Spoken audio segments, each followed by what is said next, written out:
आपको मालूम है आज दुनिया में सबसे ज्यादा तकलीफ का विषय क्या है?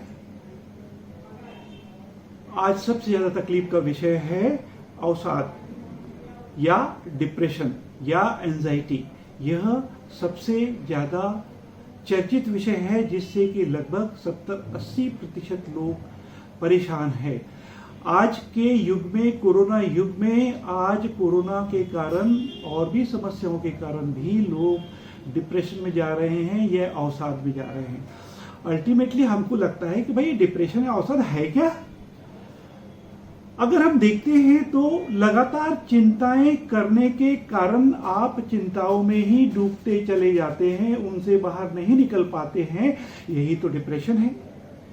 आप पहले इस बात को जानिए, उसके बाद दूसरा प्रश्न होता है उससे तकलीफ क्या होती है?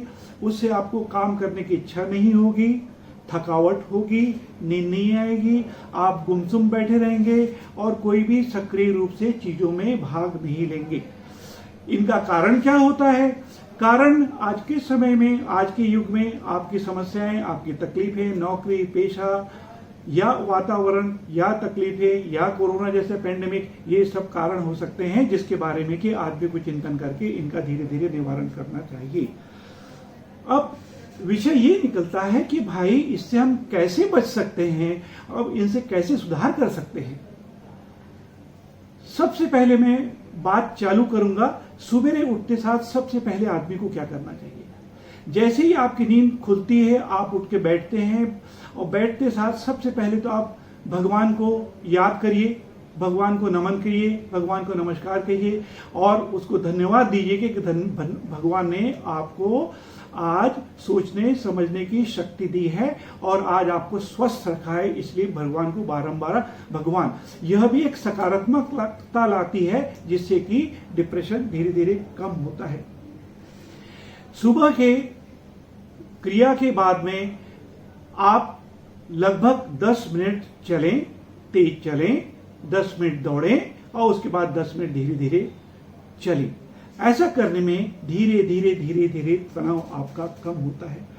जब आप इस प्रकार से चल के आ जाएं तो घर में आके या मैदान में कुछ आसन बता रहा हूं, कुछ आसन करें जिसमें कि सूर्य नमस्कार, उसके बाद में प्राणायाम, नाड़ी शोधन प्राणायाम, शवासन, इनके सब लिंक आपके इसी टेक्स्ट के बाद में आपको मिलेगा। तो आप डायरेक्टली कनेक्ट करके YouTube पे यह लिंक सर्च कर सकते हैं तो आपको पूरे के पूरे इन आसनों के बारे में पूरी डिटेल इंफॉर्मेशन मिल जाएगी। और अगर आप इनको शब्द के साथ में अगर आप पालन करेंगे तो मेरा मानना है कि आपका तनाव जरूर कम होगा। इसके साथ में हमको रोजमर्रा की जिंदगी में करना क्या है, तो सवेरे का काम हो गया। हमको हमेशा मुस्कुराते रहना है, हमको अपने परिवार के लोगों के साथ में, दोस्तों के साथ में, घर के लोगों के साथ में खूब इंटरेक्ट करना, खूब बात करना है, हंसी मजाक भी करना। हंसी मजाक करने से भी तनाव कम होता है। हमेशा एक सबसे महत्वपूर्ण बात बता रहा हूं मैं, जब भी आप खड़े हों, बैठें, बात करें, अगर आप अपनी पीठ सीधी करके बात करते हैं तो आप मान के चलिएगा आपका तनाव तुरंत आधा हो जाता है। नहीं तो आप इसको प्रत्यक्ष करके देख सकते हैं। इतना करने के बाद में मैं आपको आखिरी छोटी सी बात यह सलाह दूंगा। एक ऑटो सजेशन नाम का एक शब्द है, उसमें बार बार अपने को रिमाइंड करना कि मेरे को स्वस्थ होना है, मेरे को तनाव कम करना है, और इन सब बातों को हम ऑटो सजेशन अगर बार बार देंगे तो हमारा मन बहुत शांत होता है, हल्का होता है। इससे भी धीरे धीरे हम डिप्रेशन के बाहर निकलते हैं। दोपहर के भोजन के बाद में अक्सर हम देखते हैं कि लोग सो जाते हैं। दोपहर के भोजन के बाद अगर हम सोते हैं तो यह कई सारी तकलीफें देता है। आपका वजन भी बढ़ता है, वेट गेन होता है और उसके बाद सुस्ती आती है। अगर आप इसके साथ में योग निद्रा करके एक शिथिलीकरण का आसन है जिसका कि लिंक दिया हुआ है, अगर आप यह करेंगे तो इससे आपके ये सब समस्याएं जो मैंने बताई यह नहीं होगी।